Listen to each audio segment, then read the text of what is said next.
All right, welcome everybody. Today we're going to talk about lesson number 23. We are still in section 2.6 talking about rational functions, and today we are going to talk about asymptotic behavior, a little bit more about vertical asymptotes, about horizontal asymptotes, and then about slant or oblique asymptotes.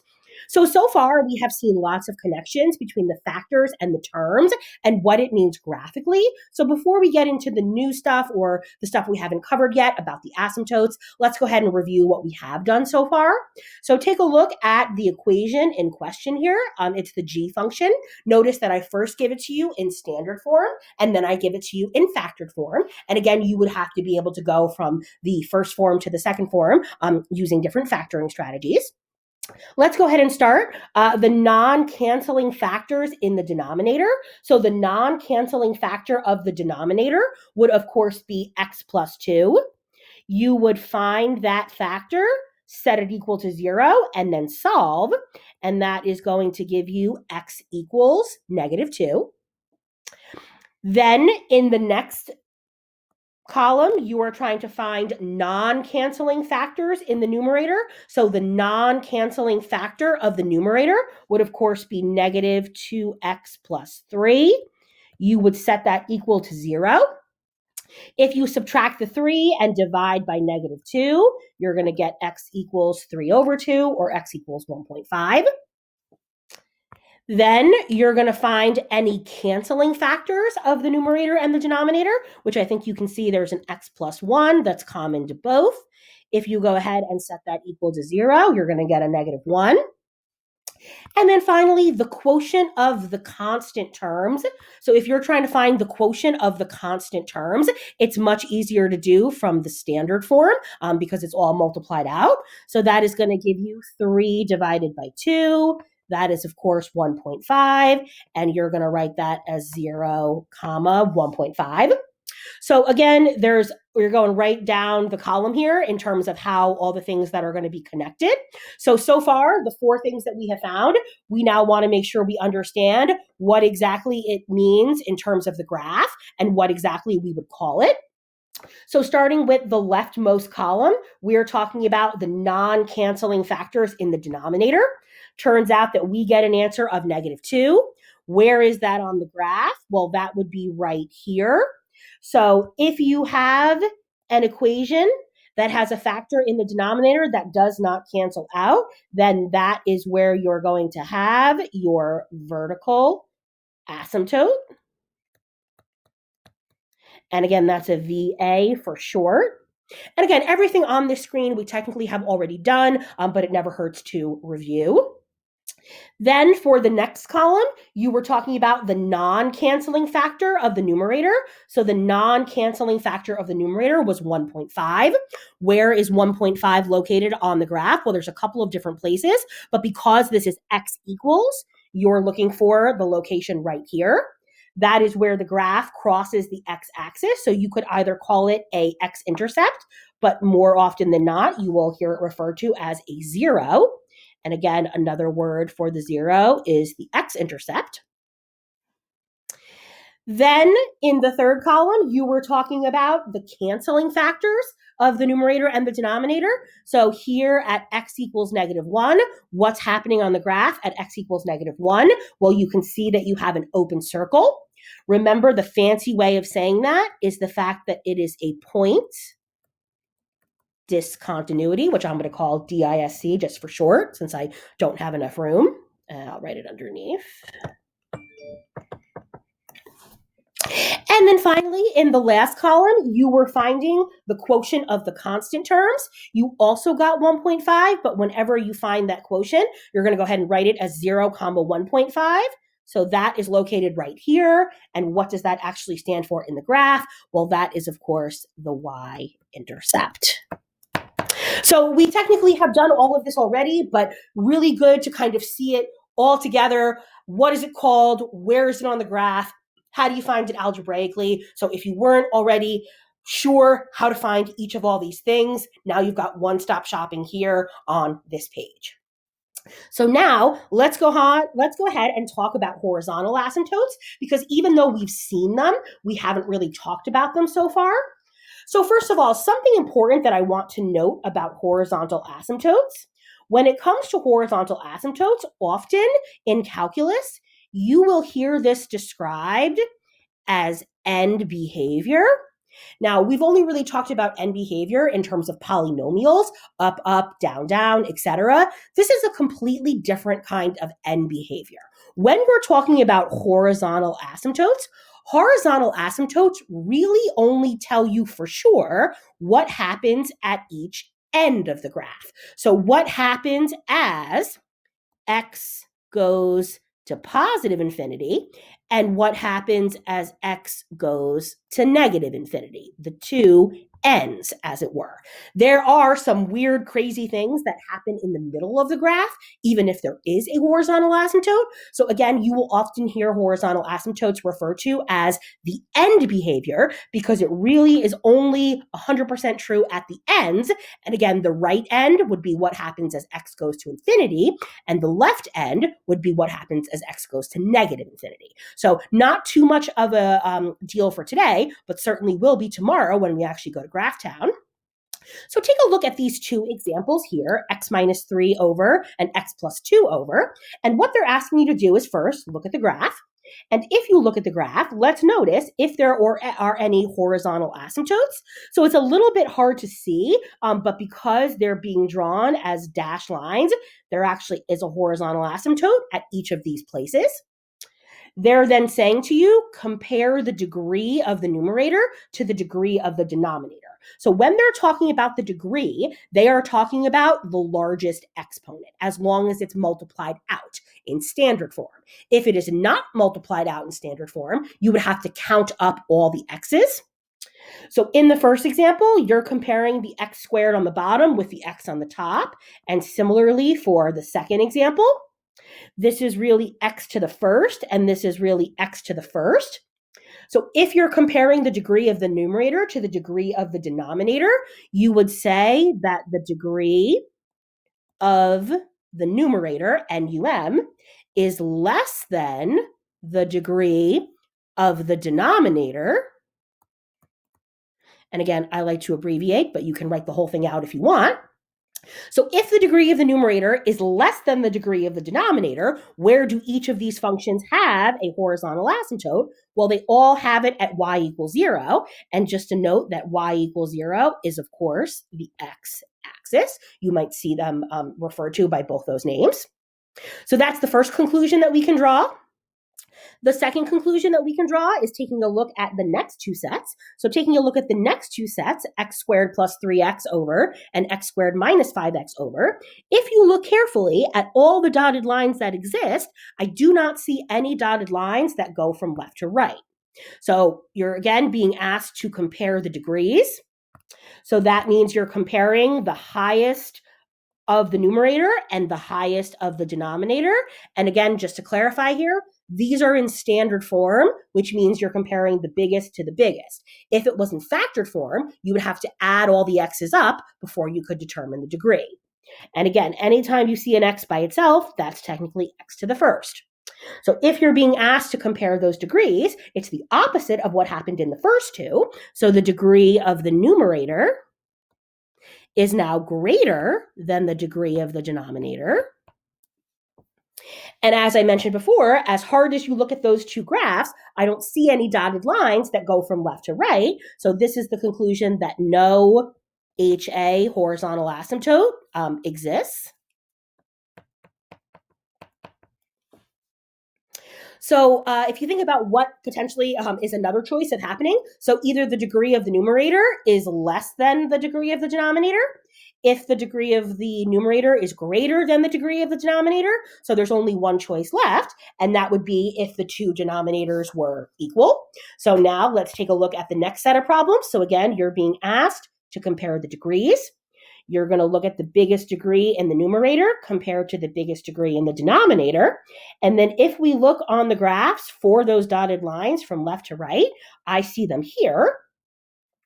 So what are you talking about when you're saying compare the degrees? Well, it looks like the degree of the numerator is equal to the degree of the denominator. So what does that mean? How do those things become the answers? So again, you're going to now look at not only just the x squared, but you're actually going to look at the entire terms. So where is the horizontal asymptote for the first function? Again, if you look at the graph, it appears as though it's at y equals 2. If you look at the horizontal asymptote in the second problem, it looks like it's at y equals -1. All right, well, where does that come from? Well, it turns out that if you do the calculation of a, which is the leading coefficient of the numerator, divided by b, which is the leading coefficient of the denominator, that is where your horizontal asymptote is going to come from. So in the first example, the leading coefficient of the numerator would be 2, divided by, there's a 1 out front here. So 2 over 1 would, of course, be y equals 2. And of course, these two things are the same. Here in the next example, if you take a look, you're talking about -2 being the leading coefficient on the top and +2 on the bottom. That would, of course, simplify to be y equals -1. And again, those two things should be the same. Again, to summarize, this is talking about what happens when the degree of the numerator is equal to the degree of the denominator. And notice you're just looking at the leading coefficients. Something you want to watch out for as you go to calculate horizontal asymptotes in the future. One, if you're in factored form, you have to make sure you multiply out before you find the leading coefficients. Secondly, you have to double check the order. Yes, it would be nice if it always went from the largest exponent down to the smallest, but if it doesn't, you have to rewrite the function to make sure that you're looking for the asymptotes in the correct spot. So on the next page, we are going to go ahead and summarize those 3 rules. I typed them up for you so that you could go ahead and write them down and see them nice and easily. So I'll pause the video while you do that.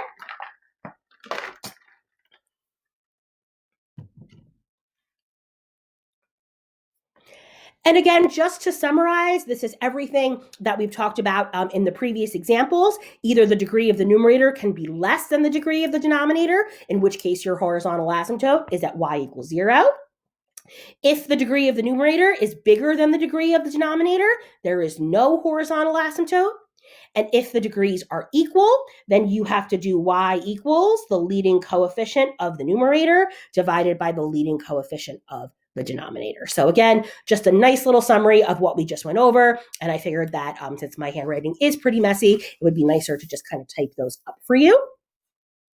So now we are going to talk about the existence of slant asymptotes. And I want you to know that another way of saying a slant asymptote is by saying an oblique asymptote. Oblique means not horizontal or vertical. So obviously they have to be diagonal. These oblique asymptotes have a slope and a y-intercept. And then most importantly, they only occur in one specific case. They always occur when the degree of the numerator is exactly 1 bigger than the degree of the denominator. Now, for today, those are the only possibilities that we are going to see. It's possible that in the future, you could see a numerator that's bigger than 1 degree. Just so you know, having a numerator with a degree that's bigger than 1, or that's exactly 1, would give you a slant asymptote. If it was bigger by exactly 2, you would get a parabolic asymptote. If it was bigger by exactly 3, you'd get a cubic asymptote, and so on and so forth. Those are a little bit crazy. You probably won't really even see those next year, but it is kind of just cool to know that they exist. So let's take a look then at the 3 examples that are given. And again, all this information given here is important. How do you know if a slant exists? If the numerator has a bigger degree by exactly 1. Anytime you find a slant, they obviously have to be diagonal. And of course, that means not vertical or horizontal, which means they have to have a slope and a y-intercept. And what that essentially means is they have to be y equals mx plus b. So if we take a look here at our next 3 graphs, and again, these are going to bleed down until the next page. So if you can have them in front of you, that's great. If not, you can kind of have to flip back and forth. So if you take a look at the first three examples here, we're going to go ahead and then answer the questions on the next page. So from the graph, what is the equation of the slant asymptote? And again, you should write them as y equals mx plus b. So taking a look at the graph all the way to the left, if we go ahead and identify the y-intercept, it looks like 4. Then there's a positive slope, and it looks like we're going up 1, right 1, up 1, right 1, which means that the slope is 1, which means our slant asymptote is y equals x plus 4. Remember that the slope is 1, which you could either put or not put, and then the y-intercept is 4. In the graph in the middle, h of x, it looks like -1 is my y-intercept. Positive slope, up 1, right 2, up 1, right 2. That would make my equation y equals 1/2 x minus 1. Be a little bit careful in the next one. So -1 appears to be the y-intercept. And then it looks like I'm going down 1, 2, and over 1, 2, 3. I can double check that by going the other way. If I go up 1, 2, and left 1, 2, 3, I would only ever ask you to do this for slant asymptotes that had nice numbers. So y equals, the slope is negative because I'm going down 2 and right 3. And then don't forget your x, and then plus the y-intercept, which is -1. So these should, of course, look familiar. These are your y equals mx's plus b's, and these are, in fact, the equations of the slant asymptotes. So then we want to figure out, well, how is it that we're actually going to go ahead and find those? So just to clarify, you can use long division if you want to. I'm going to show you how to do it with synthetic division, which again, synthetic division can only happen if your denominators are linear. So if this is kind of too much work, the fact that you have to think about it, and then you're going to have to make a slight compensation. But basically, I want you to know that you could use long division. So keep that in your back pocket if you need it. So here's what you're going to do. You're going to take your equation, the first one, which is g of x.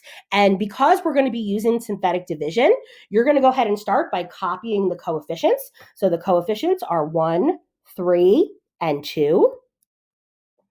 In order to know what goes in the box, you have to take whatever's in the denominator and set it equal to 0, which means that you're going to put x equals +1 in the box. You're going to bring down the 1 times 1, 4, 6.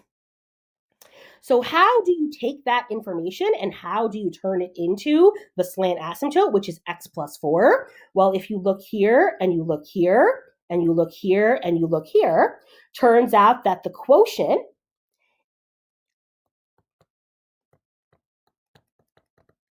and again, the quotient is here. So the quotient is the slant asymptote. So the quotient is y equals ax plus b. Notice that the remainder in the final slot, while it's important in terms of synthetic division, it is not important in terms of slant asymptotes. So you basically just disregard the remainder. Then in the example in the middle, again, the fact that you have a denominator, which is 2x plus 2, you would have to first set that equal to 0. Subtract the 2, divide by 2, and that gives you the magic box value, which in this case is going to be -1. So copy your coefficients, 1, -1, and 1. Put your -1 in the box. Bring down the 1, -1, -2, 2, and 3. So take a look at your quotient and take a look at your answer. You'll notice that they are similar, but they are not perfect. They're close, but basically your slant asymptote is that answer, but divided by 2. Why is it divided by 2? Well, it's because there was a 2 in front of this x. Notice that in the previous problem, there was only a 1 in front of the x, which means if there was a 1 in front of the x, it doesn't mean anything. The fact that there is a 2 means it does do something. So basically, it's the quotient divided by 2 is the slant asymptote. Take a look at the final one. So in the final one, you're going to take your denominator, which is 3x plus 6. You're going to set it equal to 0. You're going to subtract the 6, divide by 3. You're going to get negative 2. You're going to copy your coefficients. So negative 2, negative 7, and 3. You're going to put a negative 2 in the box. So bring down your negative 2, 4, negative 3, 6, and 9. Again, disregard the remainders. They're good for synthetic division, but they don't mean anything to us. Take a look at the y equals mx plus b. Take a look at the quotient that you have. Again, you can see that it's close, but it's not exactly the same. Well, how do you fix it? Again, notice in front of the x, the fact that there's a 3 there. So it's basically the quotient divided by 3 is the slant asymptote. So using those 3 examples, we can kind of summarize what it is that we found, which it asks you to do here at the bottom of the page. And again, I typed it up for you. So based on what we've just seen, how do you find a slant asymptote if one exists? You divide the numerator by the denominator using synthetic division. And of course, when you're doing synthetic division, you're going to disregard the remainder. Then you have to divide the quotient by the leading coefficient of the denominator. That's what we saw in the middle, where we had to divide by 2, and at the end, where we had to divide by 3. Again, as a note here, you can also use long division. If you don't really like synthetic, if you don't like the fact that you have to divide by the coefficient, if you just do long division and disregard the remainder, you're going to get the same answers. And I'm fine either way you do it. Normally, I would do it with long division, but I figured why not switch it up a little bit.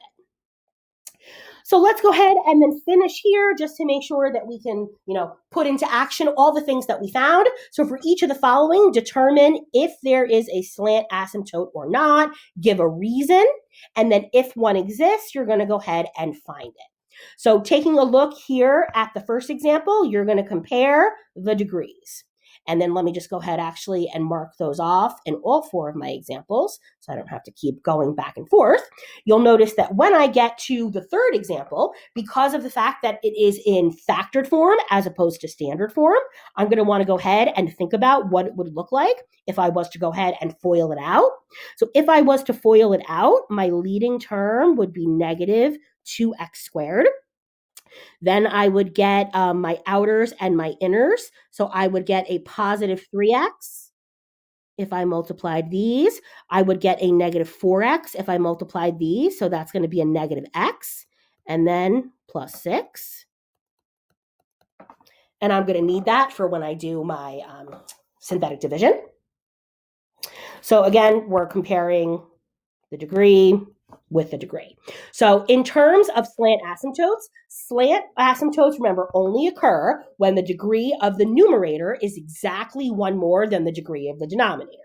So that's true about equation 2, that's true about equation 4, and that's true about equation 3, but it is not true about equation 1. So basically, no SA, which is a slant asymptote, exists because the degree of the numerator is 2 more than the degree of the denominator. So there wouldn't be a slant asymptote, there'd actually be a parabolic asymptote, which I don't think I'm ever going to ask you to find, but it is just kind of cool to know. So because each of the rest of these have slant asymptotes, let's go ahead and find them. So as a reminder, the first thing you're going to do is you are going to set your denominator equal to 0. That's going to go ahead and solve for you what should go in the box. You're going to copy your coefficients, 1/2, 5, and negative 4. You're going to then put the negative 4 in the box. So bring down the 1/2. Half of negative 4 is 3 times negative 4 is negative 12, which is going to give you a negative 16. After you do all that work, remember, you're disregarding the remainder. You then have to divide by whatever the leading coefficient of the denominator is, which in this case is just 1, so you don't really have to do it. which means that your equation of your slant asymptote is y equals 1/2 x plus 3. Let's take a look here in number 3, or p of x rather. So I went ahead and multiplied out my numerator. That's going to give me my coefficients of -2, -1, and 6. You have to set the denominator equal to 0 and then solve. So you're going to go ahead and add the 1, divide by a -1, and you're going to go ahead and put x equals -1 into the box. So bring down your -2, 2, 1, -1, and 5. You're going to disregard your remainders, and then you're going to have to divide by whatever value is in front of the x in the denominator, which in this case, there's a -1. So you're going to have to divide each of these by -1, which means your slant asymptote is going to be 2x minus 1. And I'm going to ask you to go ahead and try the last one on your own. So we're probably watching this as a class. You're going to go ahead and pause and try it and see if you can do it. So let's go ahead and do it together. So 1, -5, and 6. Set the denominator equal to 0. Subtract the 4, divide by 2. -2 is the magic number in the box. Bring down the 1, -2, -7. 14 and 20. Go ahead and disregard the remainder. You're going to have to divide by whatever is in front of the leading coefficient of the denominator, which means you're dividing by 2, which means the equation of your slant asymptote is y equals 1/2 x minus 7/2. And again, the fact that I'm not asking you to actually graph these doesn't really matter if they wind up being messy or not. Tomorrow, when we do the whole show, we'll kind of make sure that they wind up being pretty nice. So finally here, to conclude the lesson, you have the graph of the given function g of x. Find the equation of the asymptotes, and then you're going to go ahead and add them to the graph. So all the different kinds of asymptotes that exist. So I'm actually going to start with the easier one. So the easier one is the vertical asymptote. Vertical asymptotes come by setting the denominator equal to 0 as long as there are no common factors. And in order for me to be sure of that, I would first have to just go ahead and factor. So if I go ahead and factor g of x, I'm going to just take out a greatest common factor on the top. That's going to give me x squared plus x plus 1 all over. I could factor out the 3 and then x plus 2. So notice here that this is as much as I can do in the numerator. Take out the -2. You can't go any farther. There are no factors of 1 that add to be 1. And then on the bottom, you factor out the 3. So again, when it comes to vertical asymptotes, that occurs by setting non-canceled factors of the denominator equal to 0, which in this case is x plus 2 is equal to 0, which means the vertical asymptote exists at x equals -2. Just because we've been talking about horizontal and slant asymptotes today doesn't mean you can forget all about the other asymptotes. And we're going to go ahead and add that into our graph here at x equals -2. So again, I tend to draw them as dotted lines. You could draw them as highlighted lines. That's really up to you. Then we're going to go ahead and see about any other asymptotes. So in order to find other asymptotes, we have to compare the degrees. So we're going to compare the degree of the leading with the leading. The fact that the degree of the numerator is exactly 1 more than the degree of the denominator is how I know that there is no horizontal asymptote, but there is a slant asymptote. And if you haven't figured it out already, it's either one or the other. If there is a horizontal, there's no slant. And if there is a slant, there's no horizontal. In order for me to find that slant asymptote, I'm going to go ahead and look at my standard form. So -2, -2, and -2 in terms of the coefficients. To find out what goes in the box, I would set the denominator equal to 0 and solve, which I actually did already. That's where my vertical asymptote was. Bring down the -2, 4, 2, -4, and -6. Disregard the remainder. You're going to have to divide everything by 3 because remember, you always divide by the leading coefficient of the denominator. So my whoops, I don't know what I just pressed there, but my, oh, okay, sorry about that. My slant asymptote has an equation of y equals negative 2/3 x plus 2/3. So negative 2/3 x plus 2/3. That's obviously not the nicest thing to graph, but I think that we can handle it. So starting at 2/3, oops, somehow I moved the picture, which I'm not really sure how I did that. So I just have to rewrite my asymptote. Again, sorry, I don't know really what happened there. So x equals -2. That was my vertical asymptote. And then you have to graph negative 2/3 x plus 2/3. So 2/3 means you're starting, 2/3 of the way between 0 and 1. And then because it's negative 2/3, that means you would go down 2 and right 3. So if you're going down 2, that would be down 2, and then right 3 would put you around here-ish, and then down 2 and right 3 would put you around here-ish, up 2 and left 3, up 2 and left 3, and again, these are probably slightly harder to get on the money, but I'm confident that you could at least give a good estimate. So again, this is your vertical asymptote here at -2, and this is your slant asymptote here at negative 2/3 x plus 2/3. So lots of good stuff for today. You're going to go ahead and try homework number 23 tonight. And then next time I see you, we are going to talk about how would you work in reverse, meaning if I gave you the graph, how would you write the equation? If I gave you the equation, how would you make the graph? So there is lots more good stuff coming. But that's it for today. So thanks very much for tuning in, guys, and we will catch you next time.